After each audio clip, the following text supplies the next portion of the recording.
ఈ కేసులో ప్రధాన నిందితులు ప్రభాకర్ రావు, శ్రవణ్ రావును భారత్కు రప్పించేందుకు మార్గం సుగమమైంది. వారిద్దరిపై ఇంటర్పోల్ రెడ్ కార్నర్ నోటీసులు జారీ చేసింది. వారిద్దరిపై ఇంటర్పోల్ రెడ్ కార్నర్ జారీ చేసిన నేపథ్యంలో ఈ నోటీసుపై ఇంటర్పోల్ ద్వారా సిబిఐ నుంచి తెలంగాణ సిఐడికు సమాచారం అందింది.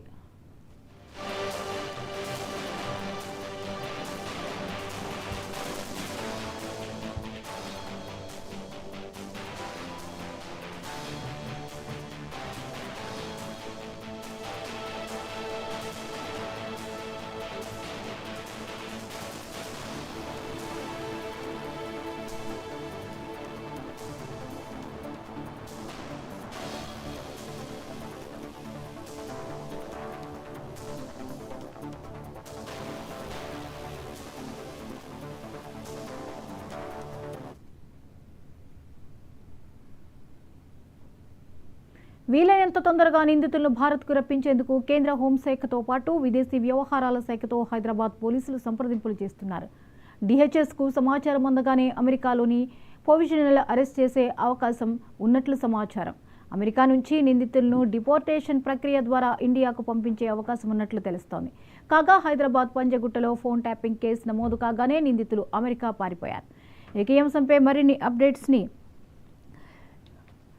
అందించడానికి స్పెషల్ కరెస్పాండెంట్ రాజ్ కుమార్ సిద్ధంగా ఉన్నారు. రాజ్ కుమార్, చెప్పండి. ఫోన్ ట్యాపింగ్ కేసులో ఒక కీలక పరిణామం అయితే చోటు చేసుకున్నట్లుగా తెలుస్తోంది. అయితే ప్రధాన నిందితులుగా చెప్తున్నటువంటి ప్రభాకర్ రావు, శ్రవణ్ని భారత్కి రప్పించేందుకు మార్గం అయితే సుగమమైంది. వివరాలేంటి?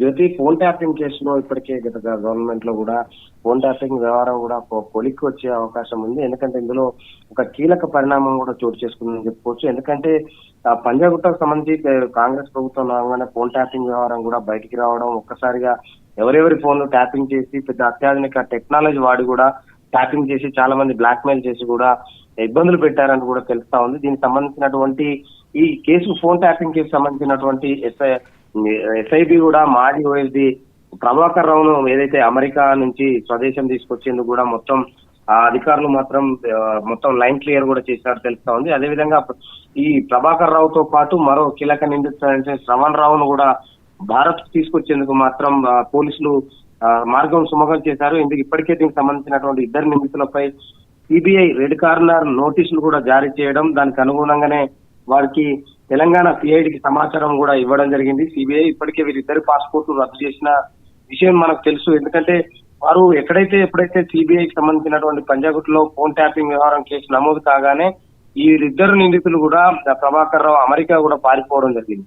కాబట్టి దీనికి సంబంధించి మాత్రం మరికొద్ది రోజులలో మాత్రం వీరిని ఇండియాకు రప్పించి తెలంగాణకు తీసుకొచ్చే విధంగా పోలీసులు మాత్రం ఆ సిఐడికి సంబంధించినటువంటి ఇప్పటికే సిబిఐ వారి పాస్పోర్ట్లతో పాటు వారి వివరాలను కూడా ఎప్పటికప్పుడు చేసి వీలైనంత త్వరగా ఇద్దరిని తీసుకొచ్చేందుకు మాత్రం చర్యలు తీసుకోవడం జరిగింది. దీనికి సంబంధించి ఇప్పటికే రెడ్ కార్నర్ నోటీసులు అందాయి. అక్కడ ఉన్నటువంటి అధికారులు, అమెరికాలో ఉన్నటువంటి సంబంధించినటువంటి అధికారులకు కూడా సమాచారం అందడం జరిగింది. దీనికి సంబంధించినటువంటి వారిని మాత్రం ఇండియాకు విదేశీ వ్యవహారాల శాఖ కూడా దీనికి వారికి సంబంధించిన వివరాలు సేకరించి వారిని ఇండియాకు తీసుకొచ్చేందుకు ఇప్పటికే పోలీసులు కూడా సిద్ధమైన సిబిఐ కూడా ఆ సమాచారం ఎప్పటికప్పుడు కూడా రాష్ట్ర పోలీసులకు అందించడం జరుగుతా ఉంది. దీనికి సంబంధించినటువంటి వ్యవహారంలో మాత్రం వీరిద్దరిని ఇండియాకు తీసుకొచ్చి హైదరాబాద్ తీసుకొచ్చిన తర్వాత అసలు ఫోన్ ట్యాపింగ్ ఎవరు చేశారు, ఎందుకు చేశారు, ఎవరు చేపించారు అన్న దానిపై క్లారిటీ వచ్చే అవకాశం ఉంది. దీనికి సంబంధించి లాస్ట్ ఏదైతే బీఆర్ఎస్ గవర్నమెంట్ లో ఈ ఫోన్ ట్యాపింగ్ వ్యవహారం కీలకంగా మారిన నేపథ్యంలో ఇప్పుడు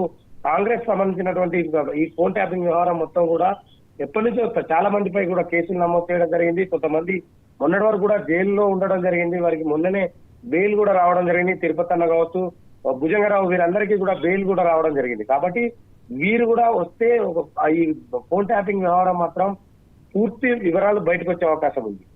రాజ్ కుమార్, వీళ్ళిద్దరి పాస్పోర్ట్లు అయితే రద్దు చేసినటువంటి పరిస్థితి, తొందరగా తీసుకురావాలని ప్రయత్నాలు అయితే జరుగుతున్నాయి. అంటే ఈ ప్రక్రియ అంతా పూర్తయ్యి వీళ్ళు ఇక్కడికి తీసుకొచ్చి విచారణ చేపట్టడానికి ఎంత సమయం పట్టే అవకాశాలు ఉంటుంది? ఎన్ని రోజులు ఈ ప్రక్రియ జరుగుతుంది?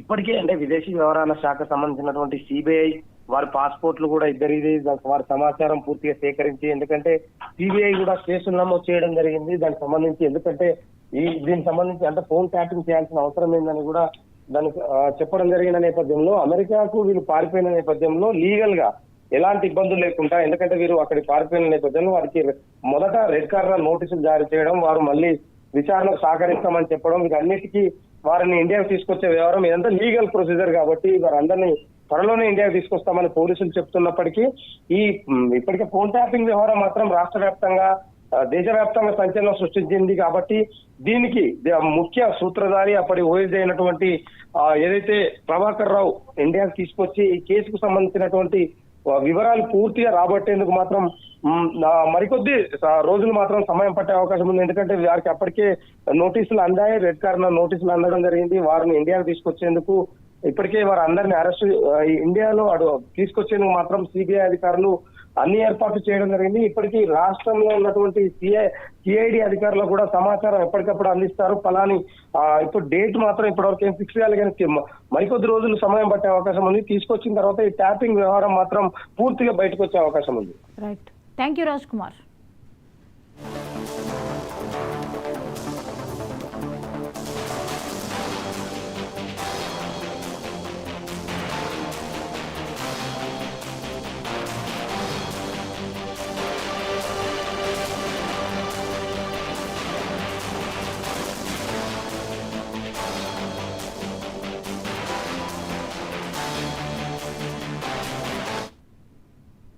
గన్నవరం మాజీ ఎమ్మెల్యే వల్లభనేని వంశీ బెయిల్ పిటిషన్పై నేడు